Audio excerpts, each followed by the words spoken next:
Belarus will hold exercises on liberation of territories. Deputy Chief of the Main Operational Directorate of the General Staff of the Armed Forces of Ukraine Aleksey Gromov assured that the Ukrainian military is ready for any development of events during the command and staff exercises in Belarus from September 8 to 14 regarding the liberation of territories temporarily occupied by the enemy. Gromov's direct speech, the likelihood of an enemy offensive from the territory of the Republic of Belarus or an invasion of Belarusian troops into Ukraine remains low. Probably, will be given to the issues of conducting a mobile defense with the subsequent transition to a counteroffensive and the liberation of territories temporarily captured by the enemy. Details. He said that the exercises will be held with the participation of the Russian military and the CSTO member countries. The military does not rule out that the so-called lost territory refers to the border areas of the Volyn, Rivne and Zhytomyr regions. According to Gromov, this corresponds to the concept of joint actions of the armed forces of the so-called Union State in the Ukrainian direction. But the armed forces of Ukraine, Gromov assured, are ready for any development of events, including in the northern direction of our state. The armed forces of Ukraine prevented the invaders from building a new pontoon crossing near Daryevka, and also inflicted new blows on the Kakhovka Bridge in the Kherson region. Source: Operational Command South. Literally, an attempt to establish a new pontoon crossing in the Daryevka area was also thwarted by our fire. Fire control over the Kakhovka Bridge left several additional holes, continuing to fix the incapacity of the infrastructure facility. Details. In just one night, Ukrainian defenders destroyed 33 Russians, 4 T-72 tanks, 3 MSTAB howitzers, 4 armored vehicles and an ammunition depot in the Bashtansky district. The General Staff of the Armed Forces of Ukraine says that Russian troops received an order from Russian President Vladimir Putin to reach the administrative borders of the Donetsk region by September 15.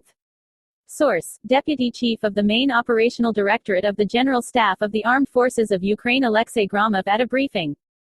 Direct speech. The enemy continues to hold the occupied areas of Kharkiv, Luhansk, Donetsk, Zaporozhye, Kherson and Mykolaiv regions, and is also trying to create favorable conditions for the resumption of the offensive.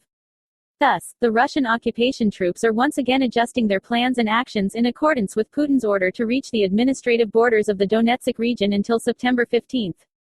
Details. Gromov also said that the enemy continues to regroup formations and military units of the 3rd Army Corps in the occupied territory, presumably to increase the grouping of its troops and create conditions for the resumption of the offensive in the Donetsk operational area. According to the information received, due to significant losses in personnel, the High Command of the RF Armed Forces decided to disband 31 separate airborne assault brigades of the airborne troops and 22 separate special purpose brigades, in which, taking into account losses, less than 20% of personnel remained alive composition, the representative of the General Staff also said. The German Foreign Ministry said that the issue of reparations for losses in World War II had been resolved. This was stated in the department in a commentary to Reuters, writes European Truth. The position of the German government remains unchanged. The issue of reparations has been resolved, a spokesman for the ministry said in an email. Poland refused further reparations long ago, in 1953, and confirmed this refusal several times. This is the fundamental basis of today's European order. Germany bears its political and moral responsibility for the Second World War, the official added.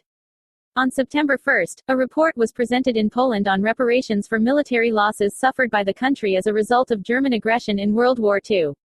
Poland estimates its losses at 6.2 trillion zlotys, $1.32 trillion, and intends to demand this amount from Germany in the future. Poland has repeatedly raised the issue of reparations for the Second World War in a dialogue with Germany. The German government, however, noted that the issue of reparations was closed. Recall that Germany filed a lawsuit against Italy in the International Court of Justice due to the fact that Italy continues to allow victims of Nazi war crimes to demand compensation from Germany, contrary to the previous court decision. Last year, the Greek government renewed its demand for negotiations with Germany over wartime reparations. China simulates strikes on U.S. Navy ships during military exercises. The purpose of these exercises is to prevent the intervention of third-party forces in the event of a war with Taiwan. This information came from Reuters. The journalists received Taiwan's official report regarding China's military exercises. The PRC is building up its forces for a potential attack on the island. In Beijing's strategy, the primary target is the chain of islands that stretches from Japan and passes through Taiwan, the Philippines and Borneo. They cover the coast of China and can become a military foothold. The report also states that the Celestial Empire is capable of sending its agents to the island in order to disrupt control systems and damage infrastructure.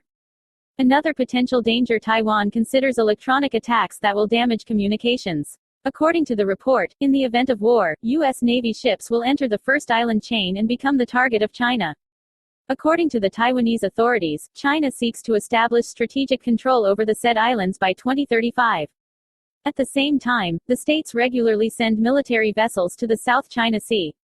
Sometimes they pass close to the Chinese islands and through the Taiwan Strait, which draws condemnation from the PRC. And in the U.S., water patrols are called missions to ensure freedom of navigation. Recall that the tension between China and Taiwan has increased after the visit to the island of the Speaker of the U.S. House of Representatives Nancy Pelosi. The PRC has begun military exercises off the coast of a partially recognized state. Taiwan called them a simulated attack. China has also broken off dialogue with the U.S. on the military and climate issues. And sanctions were imposed against Pelosi and her immediate family in China. Taiwan opened warning fire on a Chinese drone on August 30. A day later, the military forces of the island shot down the drone of the Celestial Empire.